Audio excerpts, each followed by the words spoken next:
Good, glorious morning, everyone. Or whenever you get this, you might be getting the playback.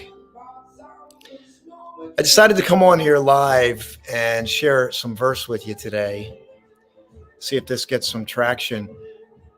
I'm going to be sharing something from T.S. Eliot, one of my favorite quotes, buried deep in the verse, but it's a gem. And I wanted to speak to you today and add some inspiration. My question is, what are you doing to feed your heart and soul? You might be feeding your head. I would venture to say your head's being fed. To the point of dread. There we go. Your head's being fed to the point of dread, perhaps. The song playing in the background is called Meet Me in the Morning.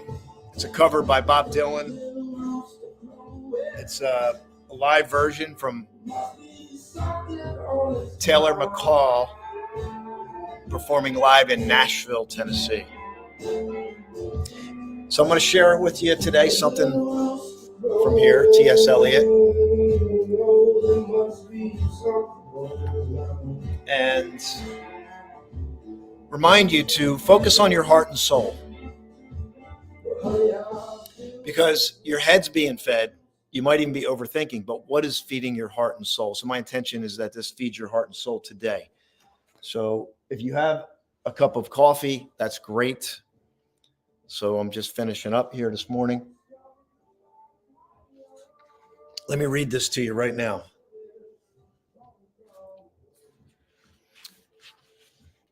Four Quartets by T.S. Eliot. It's in the fourth quartet called Little Gidding. We shall not cease from exploration.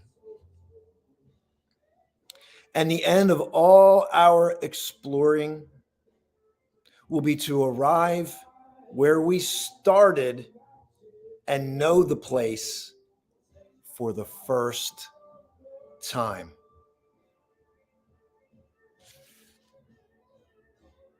What comes to mind? If you've heard this before, I'm going to read it again. We shall not cease from exploration, and the end of all our exploring will be to arrive where we started and know the place for the first time. This is a great little read. It's almost like a pamphlet, and it was written during World War II by T.S. Eliot. It's rich verse. It's got a lot of paradox in it. It's got some spiritual overtones. It's got great visuals, can be very deep. And it's broken down into four quartets. And don't even try to make sense of the names right now. That's a deeper dive. But Burnt Norton is the first one. East Coker is the second one. The Dry Salvages is the third one. And the fourth is Little Giddings. And buried at the end of this pamphlet, this quartet, in the fourth quartet, almost at the end of the book, actually the very last page, the last stanza begins with this quote: "We shall not cease from exploration, and all of our exploring, and the end of all our exploring will be to arrive where we started and know the place for the very first time." And I use this verse a lot, this quote.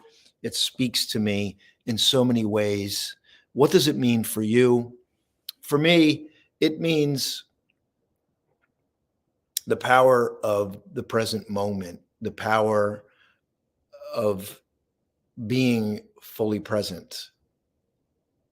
It sounds simplistic. It sounds like, oh, I know that. But the human experience is to be seeking.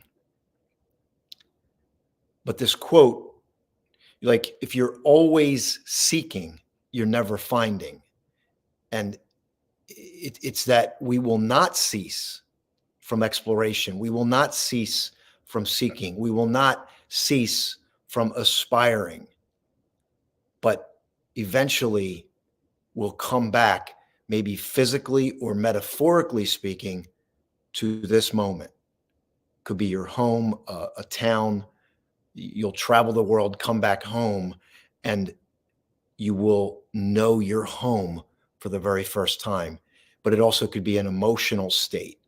You're emotionally traveling, your thoughts are traveling, you're aspiring for something outside of yourself in the future.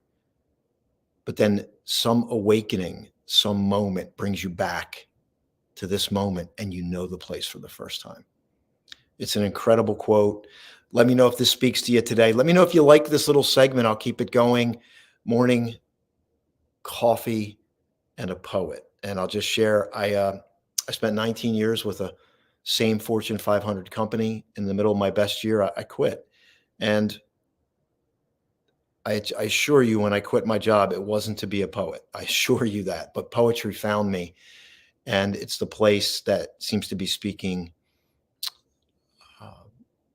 the most profound messages, the most profound change and transformation. And I want this to be a place for you to feed your heart and soul. And so my question as I close, what is feeding your heart and soul? Not your head. What's feeding your heart and soul? And I said this yesterday, but maybe your heart and soul is being suffocated under the veil of overthinking and content obsession. So if this speaks to you, if this resonates with you, follow the channel. Let me know. Send me a message if you'd like to make this a daily segment or maybe a podcast or something. So my name's Austin James Haynes. I'm glad you joined me this morning, and you're free to send me a message. Let me know if this moved you. Have a great, great day.